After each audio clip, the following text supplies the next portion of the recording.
Hi hello నమస్తే welcome to filmy focus FDFS Peddi review. So చూడడం జరిగింది. కాకపోతే నా ఒపీనియన్ నా పర్స్పెక్టివ్ తో పాటు అండ్ మా ఫిల్మీ ఫోకస్ లో పని మీకు తెలుసు. సో మనోడి పర్స్పెక్టివ్ కూడా తెలుసుకుందాం అని అనుకుంటున్నాను అనమాట. Bro hi. Hi. So just నేను కూడా పెద్ద చూసా. ఓకే. జెన్యూన్ ఒపీనియన్ ఫస్ట్ నీకు ఏమనిపించింది? ఒపీనియన్ కంటే ముందు నీ ఎక్స్పెక్టేషన్స్ ఏంటి? ఫస్ట్ పెద్ది గురించి నీ ఎక్స్పెక్టేషన్స్ ఏమున్నాయో అది చెప్పు ఫస్ట్. నేనైతే నిజంగా చాలా మంత్స్ నుంచి ఒక ప్రాపర్ బిగ్ బడ్జెట్ తో బిగ్ హీరో మూవీ వస్తే బాగుంది, థియేటర్స్ అంతా కలకల ఎక్స్పెక్టేషన్ లో ఉన్నాను. సో అది కొంతవరకు నెరవేరింది. చాలా మంది టికెట్స్ పరంగా ఇప్పుడు బుక్ మై షోలో చూసినా చాలా హెవీ టికెట్స్ అయితే సేల్ అవుతుంది. అవును, అఫ్ కోర్స్ మన శంకర్ వరప్రసాద్ గారి తర్వాత మా ఫ్యామిలీతో కలిసి వెళ్ళే సినిమా, ఒక పెద్ద సినిమా రావాలని చెప్పి చాలా రోజుల నుంచి కోరుకుంటున్నా. అది పెద్దతో నెరవేరింది. ఓకే ఓకే, నీ ఒపీనియన్ ఏంటి సినిమా చూసిన తర్వాత? రివ్యూ పర్స్పెక్టివ్ లో కాకుండా ఒపీనియన్ పర్స్పెక్టివ్ లో చెప్పు. నీ ఎక్స్పెక్టేషన్స్ కి ఎంతవరకు రీచ్ ఈజీగా చెప్పాలంటే సినిమాలు అన్ని బాగున్నాయి, కథ తప్ప. అదేంటి? యా ఫస్ట్ నాకు సినిమా చూడగానే అరే ఉందిరా బీజిఎం. రెహమాన్ అయితే అసలు రెహమాన్ ఎందుకు తీసుకున్నారు, ఈ సినిమాని యాక్సెప్ట్ చేశారు, బుచ్చిబాబు రెహమానే కావాలని ఎందుకు అన్నారన్న దానికి జస్టిఫికేషన్ దొరికేసింది. అండ్ సినిమాటోగ్రఫీ రత్నవేల్ గారు నాకు అవి ఎక్కువ డామినేట్ చేసే కథ కన్నా. ఓకే. అండ్ కథ చూస్తే ప్రతి నెక్స్ట్ వచ్చే ఇప్పుడు ఫర్ ఎగ్జాంపుల్ 70 సీన్స్ రాసుకున్నారు, 85 సీన్స్ రాసుకున్నారు. ఎవ్రీ సీన్ ఎలా అవుతుంది, ఎగ్జిక్యూషన్ తప్ప సీన్ తర్వాత సీన్ ఏమవుతుంది అని తెలిసిపోతుంది. ఓకే. సో నాకు సినిమా చూసినంత సేపు అదే అనిపించింది. సీన్ తర్వాత సీన్ ఏం జరుగుతుంది ఎవ్రీథింగ్ తెలిసిపోయింది ఇన్ ద సెన్స్ నార్మల్ గా నువ్వు గెస్ట్ చేసిన సీన్ గా వస్తున్నాయి. ఓకే. సో నా పర్స్పెక్టివ్ ప్రకారం ఏంటంటే, ఓకే నువ్వు అన్నట్టు కథ మరి కొత్తగా లేకపోయినా గానీ ఒక బోల్డ్ పాయింట్ అయితే అనుకున్నాడు. ఒక ఆస్పైరింగ్ ఒక లైన్ అనుకుని బుచ్చిబాబు దాన్ని చరణ్ కి చెప్పడం. నాకు షాకింగ్ ఏంటంటే అసలు ఈ కథని చరణ్ లాంటి స్టార్ హీరో ఎలా కదా చేశాడనేది నా మైండ్ లో ఫస్ట్ సీన్ దగ్గర నుంచి అదొక బిగ్ క్వశ్చన్. చాలా, ఎందుకంటే ఎలివేషన్స్ చాలా తక్కువ దీంట్లో. అంటే రెగ్యులర్ కమర్షియల్ సినిమాల్లో స్టార్ హీరోకి ఇచ్చే ఎలివేషన్స్ దీంట్లో ఉండవు. ఫర్ ఎగ్జాంపుల్ మీరు ఫస్ట్ హాఫ్ లో చూసుకుంటే, స్పాయిలర్ అనుకోకుండా సీన్ ఉంటది కదా, క్రికెట్ మ్యాచ్, వాళ్ళిద్దరు రెండు టీమ్స్, ఆపోజిట్ టీమ్స్ ఏవైతే ఉన్నాయో రెండు ఒకటైపోయినప్పుడు హీరోని అవమానించే సీన్ కొత్త ఏదో డిజైన్ చేసుకున్నాడేమో డైరెక్టర్ బుచ్చిబాబు అని చెప్పి అనిపించింది చాలా వరకు. సో అలా సీన్లు అయితే కొంచెం కొత్తగా ప్రజెంట్ చేయాలని చెప్పి ట్రై చేశాడు చాలా వరకు. బట్ మీకేమనిపించింది? అంటే కొన్ని పాయింట్స్ యాక్సెప్టబుల్ గా అనిపించలేదు నాకైతే. లైక్ ఎగ్జాంపుల్, నిజంగానే సినిమా రాకముందు కూడా హీరోయిన్ ట్రాక్ ఏదైతే ఉందో, ఇప్పుడు ఫర్ ఎగ్జాంపుల్ మీరు సుకుమార్ గారి ఫిల్మ్ చూడండి, రంగస్థలంలో సమంత గారిని ప్రెజెంట్ చేసే విధానం, అంటే ఇన్ ద సెన్స్ అక్కడ క్యారెక్టర్ రంగస్థలం, నేను మర్చిపోయిన ఆవిడ క్యారెక్టర్ ని, మీరు ఊరావిడనే అనుకుంటారు. అవును, రామలక్ష్మి క్యారెక్టర్ ఊరావిడనే అనుకుంటారు, ఎందుకంటే పొలం పనులు చేసే అమ్మాయిలే అని అనుకుంటారు. అవును. సరే, ఇక్కడ ఎవరో ఒకరు ఒక పొలిటీషియన్ కూతురు. అంత బోల్డ్ గా ఎవరు ఉండరు నాకు తెలిసి. ఏ ఊర్లో మీరు ఎక్కడ చూసినా అలా అంత కనిపించరు. అది ఆ 25 minutes సీక్వెన్స్ ఏదైతే ఉందో చాలా అబ్రప్ట్ గా అనిపించింది సినిమా చూస్తున్నంత సేపు. కొంతమంది చెప్పారు నాకు కూడా ఇది. అంటే ఒక పల్లెటూరు వాతావరణంలో ఉన్న ఒక అమ్మాయిని ప్రెజెంట్ చేయాలనుకుంటే ప్రెజెంట్ చేసినవి కూడా ఉన్నాయి మీకు ఆల్రెడీ. ఎగ్జాంపుల్, మీ ఎవరైతే గురువు ఉన్నారో సుకుమార్ గారు బాగా ప్రెజెంట్ చేశారు. అక్కడ ఎవరు క్వశ్చన్ చేయలేదు అంటే పల్లెటూరు అమ్మాయి ఎలా ఉంటారా అని. కానీ ఇక్కడ నేను క్వశ్చన్ చేయాల్సినంత అనిపించింది. అంటే బుచ్చిబాబు లిబర్టీస్ ఎక్కువ తీసుకున్నారనుకోవచ్చేమో. సినిమా లిబర్టీస్ ఎక్కువ తీసుకున్నారు. సో రామ్ చరణ్ లాంటి పెద్ద హీరో, ఆయన మాస్ లో క్రేజ్ ఎక్కువ. ఖచ్చితంగా మాస్ ఆడియన్స్ ఎగబడి చూస్తారు ఆయన సినిమాలో. వాళ్ళని సాటిస్ఫై చేయడం కోసం ఇలాంటి లిబర్టీస్ తీసుకుని కొంచెం ఎక్కువ ఇలాంటి సీన్లు రాసారేమో, గ్లామరస్ పెంచారేమో అనేది నా అభిప్రాయం పర్టికులర్ గా. అండ్ నువ్వు చెప్పినట్టు కూడా కొంతమంది ఫ్యామిలీ ఆడియన్స్ వాళ్ళు చెప్పడం జరిగింది, ఇలా ఎందుకు పెట్టారు అసలు తెలుగు సినిమాల్లో, ఎస్పెషల్ గా పెద్ద సినిమాల్లో హీరోయిన్ రోల్ అంటే ఇలాగే ఉంటదా, ఇంకా ఇలాగే చూపించాలా అని చెప్పేసి. ఎస్పెషల్ గా శ్రీదేవి గారి అమ్మాయి కాబట్టి వాళ్ళు కొంచెం కొంచెం ఎక్స్పెక్ట్ చేస్తారు పెర్ఫార్మెన్స్. దానికంటే ముందు కొంచెం ఇబ్బంది పెట్టే సీన్ నాకు ఆ గ్లామర్ సీన్స్ అయ్యి ఓకే నాట్ గుడ్ అని చెప్పను, కానీ ఆ ఫ్లో లో అలా వెళ్ళిపోయినాయేమో. వాటిని ఎంజాయ్ చేసే ఆడియన్స్ వాళ్ళకి ఉంటారు, టార్గెటెడ్ ఆడియన్స్. నాకు ఏంటంటే ఒక సీన్ పర్టికులర్ గా రామ్ చరణ్ గారు పెళ్లి చేయవా అని చెప్పి ఒక సీన్ ఉంటది, వాళ్ళ అమ్మని అడుగుతారు. ఆ సీన్ దగ్గర డైలాగులు చాలా కొంచెం ఇబ్బందిగా అనిపించింది. ఏంటి అక్కడ మీకు కొన్ని డైలాగులు ఉంటాయి, పక్కన ఎవరు లేరు you know these kind of scenes. Dialogues ఏవైతే ఉన్నాయో అవి చాలా కొంచెం ఇబ్బందిగా అనిపించినాయి. అవి ఏంటి ఒక తల్లితో కొడుకు ఇలా మాట్లాడతాడా అనేది అదొకటి డిస్టర్బింగ్ గా అనిపించింది ఫస్ట్ హాఫ్ లో. రెస్ట్ అంతా ఫ్లో లో రెగ్యులర్, అంటే ఈ మాస్ సినిమా చూసే ఆడియన్స్ ఎలా చూస్తాడో అలాగే చూసాం కాబట్టి ఓకే పాసిబుల్ అయిపోయింది అలా అలా. ఇంటర్వెల్ బ్లాక్ ఇంకాస్త హై ఉంటదేమో అని ఎక్స్పెక్ట్ చేశాను. నాకు I satisfied with interval block నిజంగా. అంటే ఎక్కడో దగ్గర ఏ హై మూమెంట్ కోసం వెయిట్ చేశాను, నాకు ఇంటర్వెల్ బ్లాక్ నిజంగానే సాటిస్ఫాక్షన్ తోనే బయటికి పంపాడు పాప్కార్న్ కోసం. పర్వాలేదు కానీ నిజంగా వీ షుడ్ అప్రిషియేట్ చరణ్ గారు ఆ ట్రాన్స్ఫర్మేషన్స్ ఫర్ 3 times. ఏదైతే బాడీ ట్రాన్స్ఫర్మేషన్ ఉందో మనం ఆల్రెడీ టీజర్ లో చూసే ఓకే అనిపించింది. ఇన్ఫాక్ట్ ఆ బాడీ ట్రాన్స్ఫర్మేషన్ ఆయన హార్డ్ వర్క్ చూడడానికి వెళ్ళిన వాళ్ళు చాలా మంది ఉన్నారు. అది అయితే చరణ్ గారు నిజంగా సెల్లింగ్ పాయింట్. అన్డౌట్ఫుల్లీ ఆయన బెస్ట్ పెర్ఫార్మెన్స్ ఇచ్చారు ఈ సినిమాలో పెద్దకి. బట్ ఆయన పెర్ఫార్మెన్స్ కంటే ముందు మనం ఇంకొకరి పెర్ఫార్మెన్స్ గురించి చెప్పాం, ఒక క్యారెక్టర్ గురించి పర్టికులర్ గా చెప్పాలి. క్యారెక్టర్ జగపతి బాబు గారు చాలా అంటే తక్కువ పాయింట్ ఉన్నా సరే ఆయన ఆ రైటింగ్ బాగా చేసుకున్నారు. అవును, ఆయన క్యారెక్టర్ కోసం కథ మొదలయ్యేదే ఆయన రోల్ తోటి, కథ ముందుకెళ్లేది కూడా ఆయన రోల్ వల్లనే. స్పెషల్ గా ఒక సీన్ ఉంటది అబ్బా, అంటే ఒక రకమైన ఒపీనియన్ ఉంది టాలీవుడ్ సీనియర్ ఆర్టిస్టుల మీద, అది బ్రేక్ చేశారు ఆయన. అది చాలా బ్రేక్ చేశారు, నిజంగా బ్రేక్ చేశారు.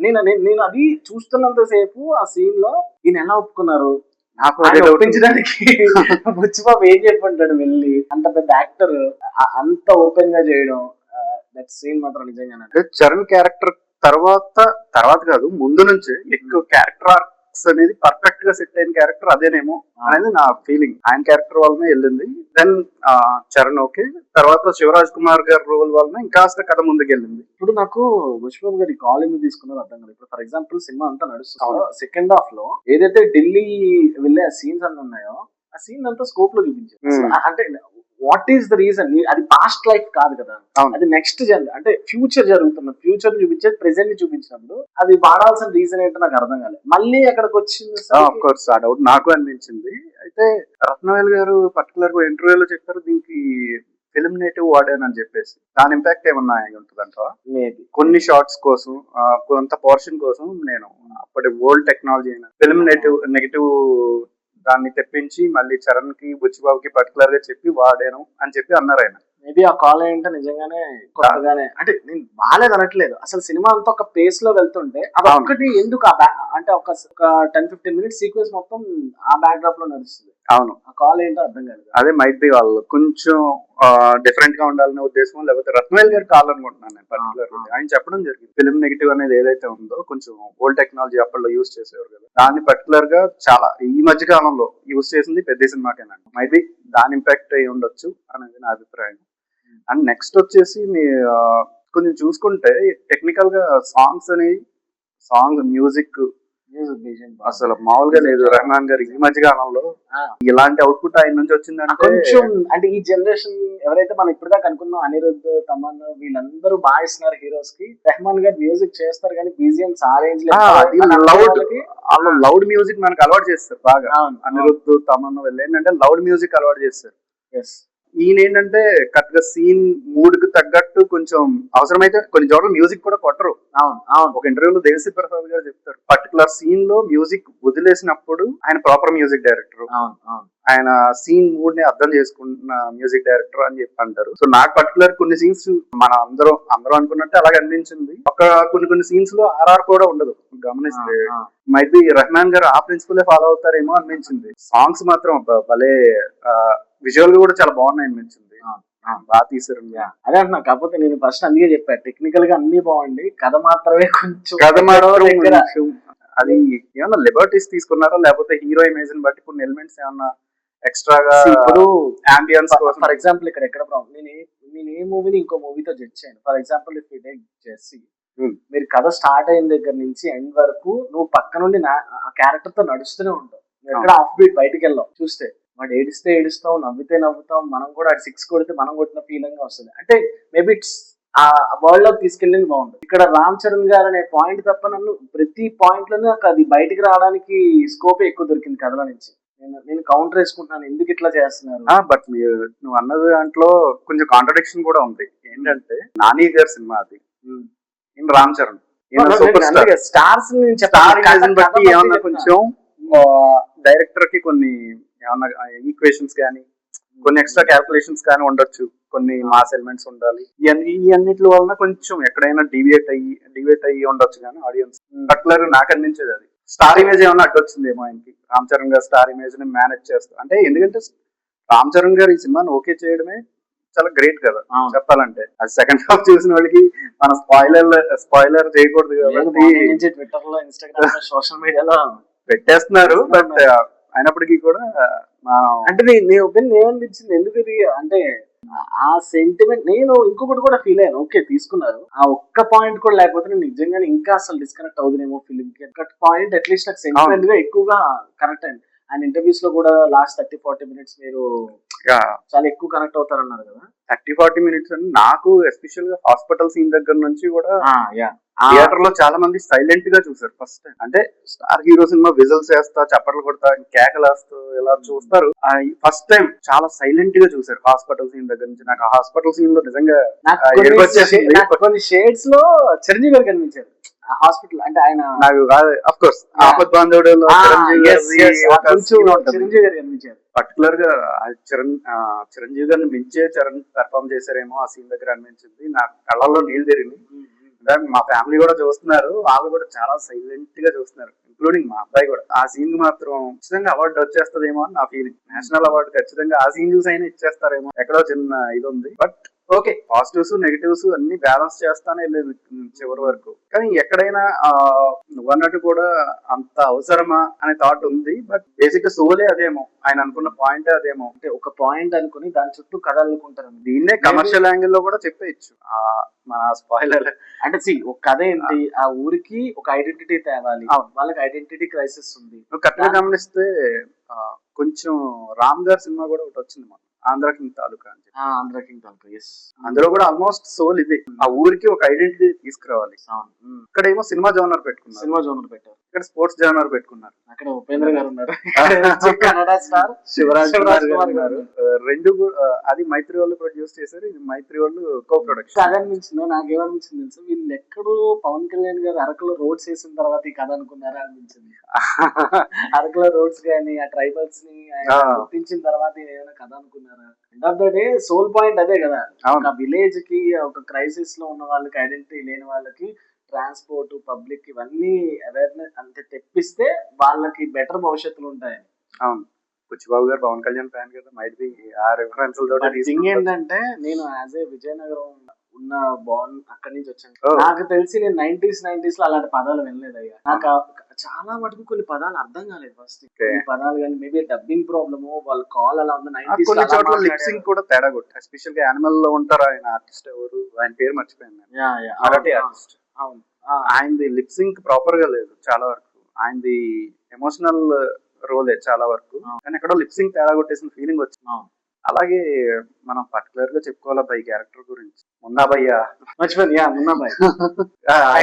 అంటే ఆయన్ని వేరేగా చూపిస్తారేమో అనుకున్నాను. బట్ మీరు ఎలా అయితే మున్నాబాయిని చూసి నచ్చిందో ఐ మీన్ ఈ సినిమాలో కూడా అలానే ఉంటుంది. అదే షేడ్ కనిపిస్తుంది, ఆల్మోస్ట్ అదే షేడ్ కనిపిస్తుంది.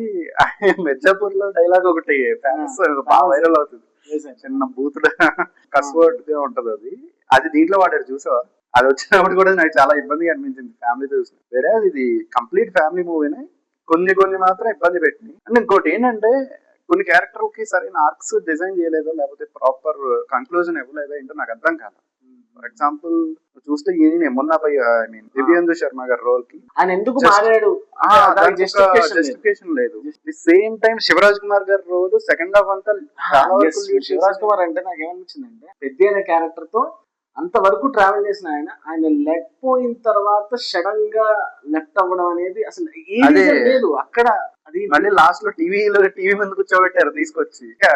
చిన్న రైటింగ్ పాయింట్స్ అంటే ఇప్పుడు మనం ప్రాస్ అండ్ కౌన్స్ అనుకుంటే చాలా వస్తాయండి, మైనస్ వస్తాయి. అట్లీస్ట్ ఆయన ఎప్పుడైతే ఇప్పుడు పెద్ద క్యారెక్టర్ రివర్స్ లో ట్రైన్ వచ్చిందో ఆ ఊరికి, అప్పుడన్నా వచ్చి కొంచెం ఏదన్నా అక్కడ ఏమన్నా చిన్న యాడ్ చేసి ఉంటే బాగుండేమో, ఆయన క్యారెక్టర్ కి కరెక్ట్ గా జస్టిఫికేషన్ అయ్యేది అనిపించింది నాకు పర్టికులర్ గా. కానీ నాకు నిజంగా ఎంటైర్ సినిమాలో సెకండ్ హాఫ్ లో వెరాజ్ బొమ్మ ఇరానీ గారు పైన వెళ్ళిన తర్వాత, అంటే ఓడిపోయిన పర్సన్ కదా అంటే అక్కడ స్టాచ్యూ రివీలింగ్ లో అన్ని కలగలిపి ఒకటి మంచిగా ప్యాక్ చేసినట్టు ఒక సీన్ ఉంటది. అంటే లైక్ మ్యూజిక్, వెరాజ్ సినిమాటోగ్రఫీ, వెరాజ్ డైరెక్షన్, వెరాజ్ హీరో పర్ఫార్మెన్స్, అంటే లైక్ అందరూ గాడ్ మోడ్ కి వెళ్ళే ఈ మైనస్లన్నీ అక్కడ కవర్ అయిపోతాయి. కవర్ అయిపోయాయి. అదే అన్న ఇక్కడ ప్రాబ్లం ఏంటంటే విశ్వబాబుతోని స్టోరీలో అది ఏంట్రా ఇది, ఈ స్టోరీని పట్టుకున్నాడు నువ్వు ఇంత మంచి పెద్ద హీరోని ఇది చేసేసావు అన్న టైంకి అక్కడ మంచి మంచి ఎమోషన్ elevation చేసి దాన్ని మళ్ళీ ఇన్స్పిరేషన్ గా కన్వర్ట్ చేసి చేసేసి బాగా చేశారు. నేను ఎక్కడైతే డిసప్పాయింట్ అయిపోయి ఎందుకురా వీళ్ళు ఇంత మందిని వాడి నువ్వు వేస్ట్ చేస్తున్నావు అనుకునే టైంకి ఒక సీన్ అఫ్ కోర్స్ ఆ ఉప్పెనలో కూడా ఆయన చేసింది అదే కదా. ఆ సెకండ్ ఎక్కడైతే ఫ్లాట్ గా వెళ్తుంది అనుకున్నామో ఆ క్లైమాక్స్ నుంచి మళ్ళీ లేపుతాడు ఆయన సినిమా. పర్టికులర్ ఇది హాస్పిటల్ సీన్ నుంచి మళ్ళీ పికప్ అయిన ఫీలింగ్ వచ్చింది. అందరూ అలర్ట్ గా సీట్లకి అలా కూర్చొని చూసారు. ఇదేం థ్రిల్లర్ సినిమా కాదు, సస్పెన్స్ సినిమా కాదు, బట్ చూసారు నెక్స్ట్ ఏం సినిమా తెలిసిపోతుంది. అయినా సరే ఎంగేజ్ అవుతారు ఆడియన్స్ అందరూ కూడా. సో ఆ జాగ్రత్తలు అయితే ఆ 50 minutes నుంచి తీసుకున్నారేమో అనిపించింది. వేరే ఇందాక మనం చెప్పుకున్నట్టు కొంచెం క్యారెక్టర్ ఆర్క్స్ అంటే చాలా మంది ఆర్టిస్టులు ఉన్నారు సినిమాలో. శ్రీకాంత్ అయ్యంగార్ గారు కానీ, రావు రమేష్ గారు లాంటి కానీ ఇంత మంచి మంచి ఆర్టిస్టులు పెట్టుకున్నప్పుడు వాళ్ళని ఎందుకు అలా వదిలేశారు? మనం చెప్పుడు మర్చిపోయిన లవ్ ట్రాక్ ఏదైతే ఉందో అది కొంచెం ఇబ్బంది పెట్టిందని చెప్పుకున్నాం కానీ అది ప్రాపర్ గా కమ్యూనికేట్ అవ్వాలి. అంటే మేబీ 3 hours లోనే వాళ్ళు వీటన్నిటికి జస్టిఫికేషన్ చేయడానికి టైం 3 hours కూడా సరిపోలేదా అనే ఒక థాట్ ఆడియన్స్ లో ఉంది, ప్రతి ఆడియన్స్ లోనే ఉంది. ఎందుకంటే ఫస్ట్ హాఫ్ లో ఆ టెంట్ సీన్ వస్తుంది. ఆ టెంట్ సీన్ వచ్చినప్పుడు ఓకే మంచిగా ఇక్కడ ఏదో మంచి ఎమోషనల్ గా హీరో హీరోయిన్ కి మంచి లవ్ ట్రాక్ సెట్ చేస్తారేమో అనుకుంటున్నాం. అక్కడ కట్ అయిపోయింది సీన్. ఇక్కడ ఫైట్ వచ్చింది, తర్వాత స్టోరీ మళ్ళీ టర్న్ అయిపోయింది. ఫైనల్ గా ఏమనిపించింది సినిమా? ఓకే, 1 time చూడొచ్చు. నాకు పర్టికులర్ గా అనిపించింది ఏంటంటే హెవీ హోప్స్ పెట్టుకుని వచ్చేవాళ్ళకి కాదు. హెవీ హోప్స్ అయితే పెట్టుకోకూడదు. ఒక మంచి sports drama, emotional sports drama చూసి ఎంజాయ్ చేయాలి అనుకునే వాళ్ళకి పెద్ద ఈజ్ మంచి చాయిస్. థియేటర్ లో మిస్ అవుతుంది. స్టోరీ అలా ఉంటే బాగుండేది, ఎలా ఉంటే కాదు. మనమే ఒక స్క్రీన్ ప్లే ఎలివేషన్ లో హెవీ ఎలివేషన్ లో రాసేసుకోకుండా ఒక మంచి స్పోర్ట్స్ డ్రామా చరణ్ గారిని కొత్తగా చూడాలి అనుకునే వాళ్ళకి దిస్ ఇస్ బెస్ట్ చాయిస్. ఈ వీకెండ్ కి చూడండి, ఎంజాయ్ చేయండి. మీ ఒపీనియన్ మా ఒపీనియన్ తో మ్యాచ్ అయితే ఒక లైక్ వేసుకోండి. That's it guys, this is Arjun Mahi signing off.